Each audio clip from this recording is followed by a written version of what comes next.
Hey guys, welcome back to my channel Missy Moo. I hope you're all okay. So today we are going to be talking about everything that is coming for 9.1 of World of Warcraft and maybe some things that you missed from the BlizzCon announcement that is coming up.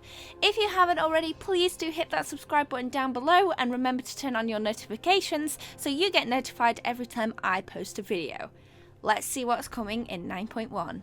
So we had BlizzCon on the 19th and 20th of February and there was a lot of news about the upcoming patch coming to Shadowlands. There were no announcements for the date releases for the upcoming stuff, which I was disappointed to see, however excited nonetheless. So first up, we have the name of the expansion, which is Chains of Domination, and we got an epic cinematic featuring Anduin, Sylvanas and the Jailer, and some big events happening in Bastion. Now, this cinematic was beyond amazing and left so many questions that will hopefully be answered soon.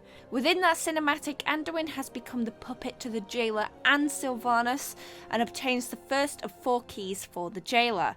Now, the release date wasn't confirmed, but 9.0.5 is speculated to be released sometime within March, and 9.1 shortly hitting the PTR afterwards. So there will be some wait until we know the actual date that it will release. So, what is coming within Chains of Domination, and will we see anything coming in 9.0.5?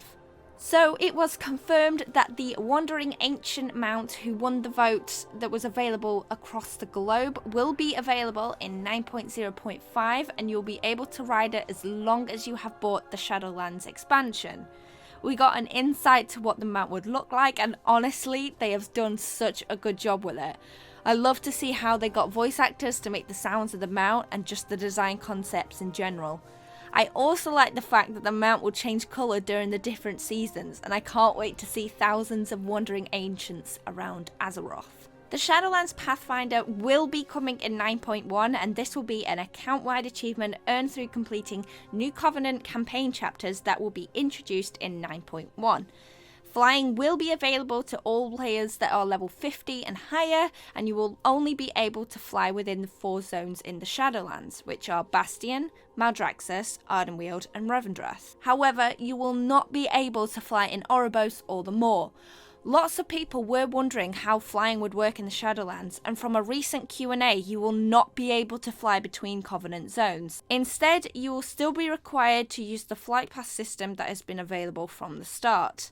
This kind of makes sense due to how you travel from one zone to the next in Oribos, and it would seem weird to me if it was anything different. With flying being announced, we saw some brand new flying Covenant mounts for each of the 4 Covenants.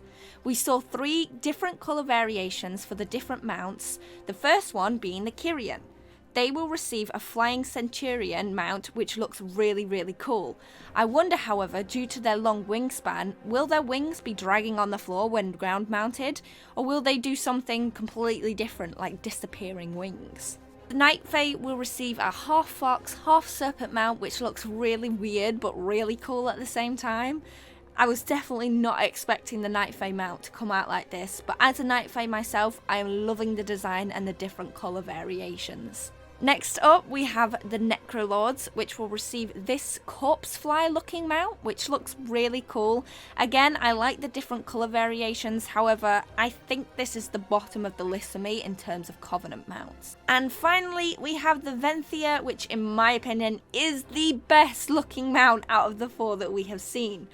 They will receive a Stoneborn Brute mount, which honestly, I'm kinda jealous that I won't have this mount unless I level another alt to go to VENTHYR, but they do look super cool. They all have this red tint at the bottom of their wings and big horns on their heads. To obtain these mounts, it was announced at BlizzCon that there will be no rep-based grind that we will have to do as we have done in the past, but rather just a further questline within your Covenant. I really like that they've changed this, as I am not a big fan of grinding rep, and I know a lot of the WoW community are super happy with this change also. With Chains of Domination around the corner, we are going to have Season 2 rewards for Keystones and PvP. Now, in Season 1 for PvP, we received the Vicious War Spider and the Sinful Gladiator Soul Eater. And for completing all dungeons at 15+, we received the Sin Touch Deathwalker. In Season 2, we will receive a Vicious mount that will be Gorms, while Gladiator and Keystone Master mounts will be recoloured of the Season 1 variants. The brand new affix for 9.1 Mythic Plus Season 2 will be called Domination. However, we don't know what that will entail with that affix. There will be increased item levels for Mythic Plus, PvP and raiding, and Honor talents will be refreshed. Blizzard also told us that the talents that are not being used as much in PvP are having a rework. Now, there have been so many mounts announced for 9.1, and it was announced that all mounts will work within the Maw from 9.1 once you unlock the ability. However, we currently don't know how to obtain this ability, but it could possibly be purchased by VENTHYR or maybe even a certain amount of renown. However, as said before, you cannot fly within the Maw, so they will be grounded. This means you don't have to grind out the twisting corridors anymore to get the mount, because all of them will work. I am so happy about this. I am so glad that I didn't waste time on the twisting corridors, and that all mounts will be able to ride in the Maw, which I am super happy about, and will possibly improve my experience within the Maw now that I can travel faster. Torghast was announced to have a brand new layer with wings will be added alongside new anima powers, new or improved rewards for completing floors. However, Blizzard were very short on the Torghast announcements, as they are not ready to announce the upcoming Torghast experience. So, with speaking about Covenant mounts earlier, let's talk about the Covenant armor sets coming in 9.1. The KYRIAN set will be styled after the courier rushing across the fields of Bastion. I really love this set. It gives me a Greek vibe, and this is my favourite of them all. Just very light and airy look. I really love it.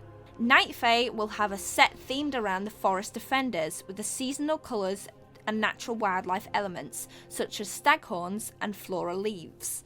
Now, as a Night Fae, I wasn't too hyped for this set. I might not wear the headpiece, but everything else looks really cool.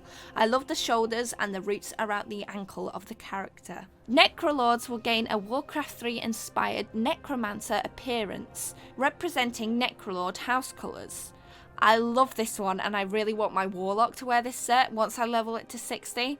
I love the colour themes that they went with, and I can't wait to see people around Shadowlands and Azeroth wearing it. And finally, we have the VENTHYR, which will receive a set of finery ready for a fancy party or a ball. This is my least favourite of the bunch, just because it looks a bit basic and similar to other armour sets that we've seen in the past. Just a different colour pattern, and I'm just not a big fan of this one. All the armour can be worn by any armour type and transmogged, so you can mix up your transmog to how you like it. KYRIAN is a brand new outdoor zone pulled in from the Jailer. It's said that this area was once inhabited by the ancient caretakers and its protectors of the Shadowlands. While in KYRIAN we will see new storylines, dailies that will probably focus on either thwarting the Jailer or discovering brand new secrets that lie within KYRIAN. A post by Nerissa reads, "We will meet new allies and face off against new foes." And in addition, we will also see some brand new rewards. Some of the new rewards we will find within the Maw, including the Maw-themed Undead Horse and the Maw hand mount that is actually a giant severed hand of domination that you can ride on the wrist and the sectioned area in a really creepy and cool manner. And of course, there will be Maw-themed Maw battle pets to collect as well, including your very own minion of domination. I love the look of the Maw-themed mounts, and there has been a lot of positive feedback on how they look, and we finally get to ride a Hand of Domination, which is really cool. Of course, we don't know how these mounts are obtained, but hopefully when 9.1 comes out, I will have lots of guides on the mounts and how to get your hands on them. A brand new raid is coming with 9.1 called Sanctum of Domination, which will feature a 10 boss raid with bosses such as Eye of the Jailer, Kel'Thuzad, and the final boss being Sylvanas. In the Q&A, it was revealed that the final boss with Sylvanas will be the most epic fight that has ever been created in WoW. And of course, Blizzard are being very silent about the ending to not give away spoilers. I wonder, will we kill Sylvanas, or will we see something completely different that we didn't see coming? There will be Domination-themed armour and weapons, however these will not be tier sets. The armour will be Domination-themed, and I love the look that they came up for this raid. my personal favourite being the plate and cloth sets. There is a brand new mega dungeon called Tazavesh, which will feature an 8-boss mega dungeon within a broker trading city theme. For now, Blizzard revealed that this dungeon will only be mythic without a mythic plus version, similar to how Operation Megadungeon started, but I'm guessing we will see mythic plus for season 3. The dungeon will present very similar to Operation Megadungeon, as it will be presented in 2 parts. Within the second part of the dungeon, there will be a pirate boss, a broker who has stolen artifacts, and so much more.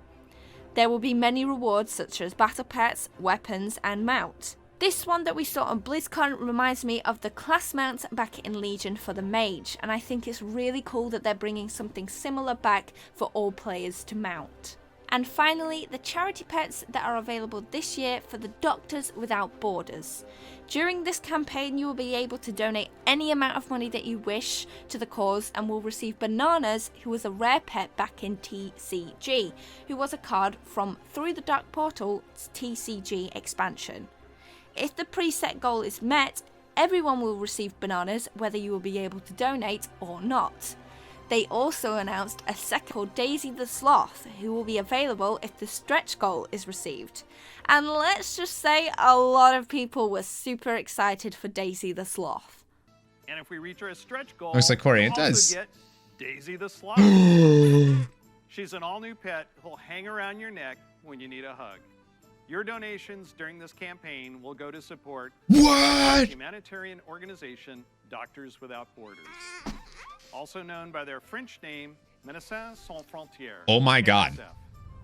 They're an amazing group doing important I need that work sloth around right now. the sloth. She's an all-new pet who'll hang around your neck when you need a hug. Your donations during this campaign will go to support the medical humanitarian organization Doctors Without Borders. Daisy the Sloth. Oh my god, look at that. She's an all-new pet who'll hang around your neck. That's amazing. Your donations during this campaign will go to support the medical awesome. humanitarian organization Doctors great. Without Yeah. Borders. It's fucking right Also in your known by their back. French name, Médecins great. Sans Frontières. Anyway, that is it for me in this video, guys. I hope you did enjoy it. If you have any questions, please do let me know in the comment section below. Hit that subscribe button and the like button if you did enjoy this video, and I will see you very soon with a new video on my channel. Thanks for watching. Missy Moo Moo out.